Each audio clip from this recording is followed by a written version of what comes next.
ನನಗೆ ತುಂಬ ಚೆನ್ನಾಗಿ ಗೊತ್ತಿತ್ತು. ಅದಕ್ಕೆ ನೀವು ಇದೋಕೆನಾ ಅಂತ ತೋರಿಸಿದ್ದಕ್ಕೆ ಹ್ಞೂ ಅಂದ್ಬಿಟ್ಟೆ. ಹಾಗಿದ್ರೆ ನೀವು ಸುಮ್ಮನೆ ಹೂ ಅಂದಿದ್ದ? ಆ ಸೀರಿಯಲ್ ನಾನು ಚೆನ್ನಾಗಿ ಕಾಣಿಸ್ತಿರ್ಲಿಲ್ವಾ? ಅಯ್ಯಯ್ಯೋ, ಸುಮ್ಮನೆ ಹಾಗೆ ಹೇಳಿದ್ದು. ನಿಜವಾಗ್ಲೂ ಆ ಸೀರಿಯಲ್ ನೀವು ದೇವತೆ ಥರ ಕಾಣಿಸ್ತಾ ಇದ್ರಿ. ಒಂದಲ್ಲ ನೂರು ಕಣ್ಗಳೇನೆ ಬೇಕಿದೆ ನಿನ್ನ ಕಣ್ತುಂಬಿಕೊಳ್ಳಲು, ಒಂದಲ್ಲ ನೂರು ಕೈಗಳಿದ್ದು ಸಾಲದೆ ನಾನಿನ್ನ ಮುದ್ದು ಮಾಡಲು, ನೂರು ಸಾಗರ ಬೇಕಂತೆ ನೀ ಕೊಟ್ಟ ಪ್ರೀತಿ ಕೂಡಿಡಲು. ಹಲೋ ಮೇಡಮ್, ನಿಮ್ಮ ಡ್ರೈವರ್ನ ಕಾರ್ ತೆಗೆ ಕೇಳಿ. ಅವಾಗ್ಲಿಂದ ವೆಯ್ಟ್ ಮಾಡ್ತಿದ್ದೀನಿ. ನಿಮ್ಮ ಕಾರ್ ತೆಗೆದ್ರೆ ನಾನು ಆಚೆ ಹೋಗೋಕ್ಕಾಗೋದು. ಹಲೋ, ಯಾರಿಗೆ ಡ್ರೈವರ್ ಅಂತಿದ್ದೀರಾ? ಇವರು ಡ್ರೈವರ್ ಅಲ್ಲ, ಮತ್ತೆ ನಾನು ಮದ್ವೆ ಆಗ್ತಿರೋ ಹುಡುಗ. ಏನ್ ಮೇಡಮ್, ಹೇಗಲ್ ಮೇಲೆ ಟವಲ್ಲು ಹಣೆಯಲ್ಲಿ ಕುಂಕುಮ ಇಟ್ಕೊಂಡು ಒಳ್ಳೆ ಹಳ್ಳಿ ಗಮ್ಮಾರ ಇದ್ದಂಗಿದ್ದಾನೆ ಇವನು. ನೀವು ಮದುವೆ ಆಗ ಹುಡುಗನ?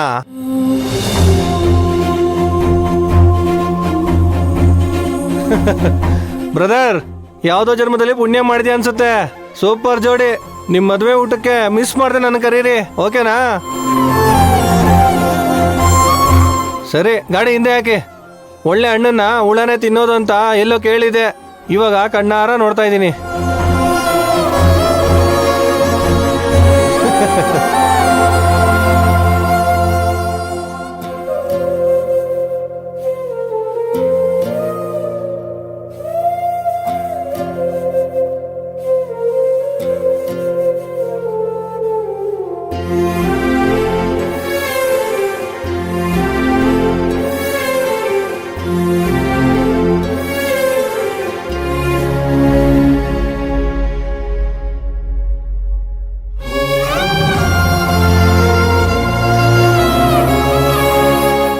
ಯಾಕೆ ಈ ಥರ ನಿಂತಿದ್ದಾನೆ? ಆ ಕಾರೋನ್ ಹೇಳಿದ್ದೀನಿ ಏನಾದ್ರೂ ಇವನು ಸೀರಿಯಸ್ ಆಗಿ ತಗೊಂಡ್ಬಿಟ್ನಾ? ಇಲ್ಲ, ಹೇಗಾದ್ರೂ ಮಾಡಿ ಇವನ್ನ ಚೇರ್ ಅಪ್ ಮಾಡಬೇಕು.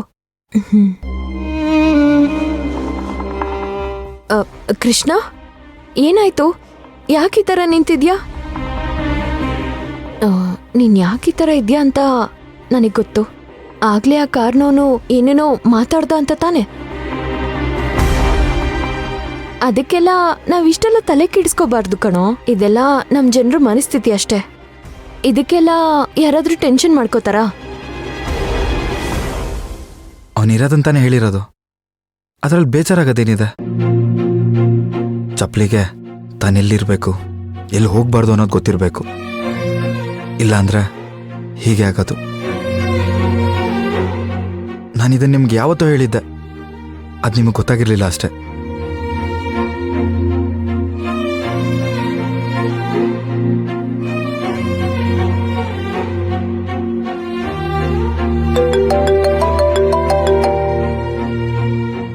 ಹಲೋ, ಹಾ, ಬಂದ್ವಿ.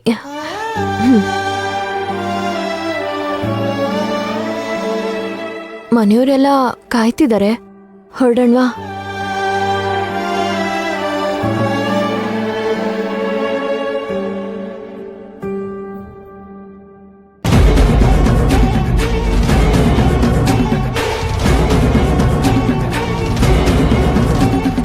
ಅಮ್ಮ, ಈ ಕಾರ್ ಬ್ರೇಕ್ ವೈರ್ನ ಕಟ್ ಮಾಡಿರೋದು ಹೇಗಿದೆ ಅಂದ್ರೆ ಇಲ್ಲಿನೇ ಹೋಗಿ ಬೋನಿಗೆ ಬಿದ್ದಂಗಾಗಿದೆ. ಇದೆಲ್ಲ ಮಾಡಿದ್ ನಾನೇ ಅಂತ ಗೊತ್ತಾದ್ರೆ ಇವ್ರು ಯಾರು ನನ್ನ ಉಳ್ಸಲ್ಲಮ್ಮ. ಇವಳೊಬ್ಳು ಇಲ್ಲಿನ ಹಿಡಿ ಅಂದ್ರೆ ಹುಲಿನೇ ಮೈ ಮೇಲೆ ಬರೋ ತರ ಮಾಡ್ಕೊಂಡ್ಲು. ಅಮ್ಮ, ಎಲ್ಲ ಮಾಡಿದ್ದು ನಾವೇ ಅಂತ ವಿಶಾಲಕ್ಷಿಗೆ ಏನಾದ್ರೂ ಗೊತ್ತಾಯ್ತು ಅಂತ ಇಟ್ಕೋ, ನಮ್ಮನ್ನ ಮನೆಯಿಂದ ಕುತ್ಕೆ ಹಿಡ್ದು ಆಚೆಗೆ ಹಾಕ್ತಾಳೆ ಕಡೆ. ಅಮ್ಮ, ನಾವೇನಾದ್ರೂ ಸಿಕ್ಕಾಕೊಂಡ್ಬಿಟ್ರೆ ಅಂತ ಟೆನ್ಷನ್ ಆಗ್ತಿದೆ. ಏನಮ್ಮ ಮಾಡೋದೀಗ? ಇನ್ನೇನ್ ಮಾಡೋದು? ಶ್ರೀಮದ್ ರಮಾರಮಣ ಗೋವಿಂದ ಗೋವಿಂದ ಅಷ್ಟೇ. ಅಮ್ಮ, ನಾನೇನೋ ಸೀರಿಯಸ್ ಆಗಿ ಹೇಳ್ತಿದ್ರೆ ನೀನ್ ಕಾಮಿಡಿ ಮಾಡ್ತಿದ್ಯಲ್ಲ. ಮತ್ತಿನ್ನೇನೆ, ನೀನು ನಿನ್ ಕಿತ್ತೋದ್ ಪ್ಲಾನು, ಅದ್ರಿಂದಾನೇ ಎಲ್ಲ ಆಗಿರೋದು. ಎಲ್ಲ ಇಕ್ಕುಟ್ಟೋದ್ಮೇಲೆ ಅಮ್ಮ ನಾನೇನಮ್ಮ ಮಾಡ್ಲೇ ಅಂತ ನನ್ ಮುಂದೆ ಬಂದ್ ನಿಂತ್ಕೋ. ಎಷ್ಟಮ್ಮ ಸುಳ್ಳು ಹೇಳ್ತೀಯ ನೀನು? ಬೆಳಿಗ್ಗೆ ನನ್ ಪ್ಲಾನ್ ಹೇಳ್ದಾಗ ಪ್ಲಾನ್ ಸಖತ್ತಾಗಿದೆ, ನೀನ್ ನನ್ ಮಗಳು ಅಂದ್ರೆ ನಿಂತರ ಇರ್ಬೇಕು, ನೀನ್ ನನ್ ರಕ್ತ ಅಂತೆಲ್ಲ ಹೊಗಳ್ತಿದ್ದೆ, ಇವಾಗ ನೋಡಿದ್ರೆ ಡೌ ಮಾಡ್ತಿದ್ಯಾ? ನೀನು ಇದೆಲ್ಲ ಸರಿಯಾಗಿ ಮಾಡಿದೀನಮ್ಮ, ಪ್ಲಾನ್ ಪಕ್ಕಾ ಇದೆ ಅಂತ ಹೇಳ್ದೆ, ಅದನ್ನ ನಂಬಿ ನಾನು ಹೇಳ್ದೆ ಈ ತರ ಮಾಡಿರ್ತೀಯ ಅಂತ ನನ್ಗೇನ್ ಗೊತ್ತಿತ್ತು? ನಾನ್ ಕರೆಕ್ಟ್ ಆಗೇ ಪ್ಲಾನ್ ಮಾಡಿದ್ದೆ. ಅಲ್ಲ ಕೃಷ್ಣ ಬಂದು ಒಕ್ಕರ್ಸ್ಕೊತಾನೆ ಅಂತ ಯಾರಿಗ್ ಗೊತ್ತಿತ್ತು? ಅವನಿಂದಾನೆ ಎಲ್ಲನೂ ಹಾಳಾಗಿದ್ದು. ಈಗ ಅದೆಲ್ಲ ಹೋಗ್ಲಿ, ಏನ್ ಮಾಡುದು ಅಂತ ಹೇಳಮ್ಮ ಪ್ಲೀಸ್, ಏನಾದ್ರೂ ಪ್ಲಾನ್ ಹೇಳು. ಸದ್ಯಕ್ಕೆ ಯಾರಿಗೂ ಡೌಟ್ ಬಂದಿಲ್ಲ ಅನ್ಸತ್ತೆ. ಕೋದಂಡ ಹೇಳಿದ್ದೆ ನಿಜ ಅನ್ನೋ ತರ ನಾವು ನಂಬ್ಸೋಣ. ಅದೊಂದೇ ಈಗ ನಮ್ಗುಳ್ದಿರೋ ದಾರಿ. ಅಮ್ಮ ಅವರೆಲ್ಲ ಬರೋ ಟೈಮ್ ಆಗ್ತಿದೆ, ಏನಮ್ಮ ಮಾಡೋದೀಗ? ನನಗ್ ತುಂಬಾ ಭಯ ಆಗ್ತಿದೆ.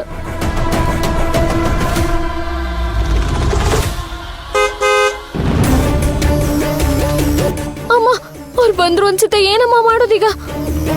ನೀನ್ ಆತ್ರ ಪಟ್ಟು ಏನೇನೋ ಮಾತಾಡ್ಬೇಡ, ಯೋಚನೆ ಮಾಡಿ ಮಾತಾಡು. ಅವ್ರಿಗೆ ಅನುಮಾನ ಬರಬಾರ್ದು, ಹಾಗ್ ನಡ್ಕೊ, ಅರ್ಥ ಆಯ್ತಾ? ಅಯ್ಯೋ ಮಾಯ, ಉಯ್ಯಲೆ ನಿಲ್ಸೆ, ಆಡ್ತಾ ಇದೆ. ಅಯ್ಯೋ ಇರಮ್ಮ, ಬೇಗ ಬೇಗ ಬೇಗ.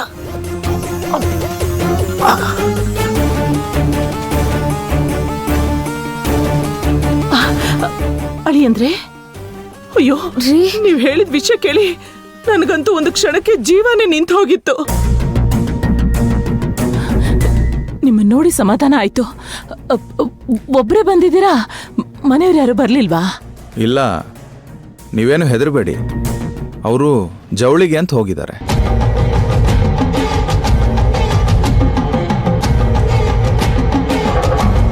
ಜವಳಿನಾ? ಹೌದು ಅತ್ತೆ, ಶುಭ ಕಾರ್ಯಕ್ಕೆ ಹೋದವರು ಹಾಗೆ ವಾಪಸ್ ಬರಬಾರ್ದು ಅಂತ ಅವರು ಜವಳಿ ಮಾಡ್ಕೊಂಡು ಬರೋಣ ಅಂತಾನೆ ಹೋಗಿದ್ದಾರೆ.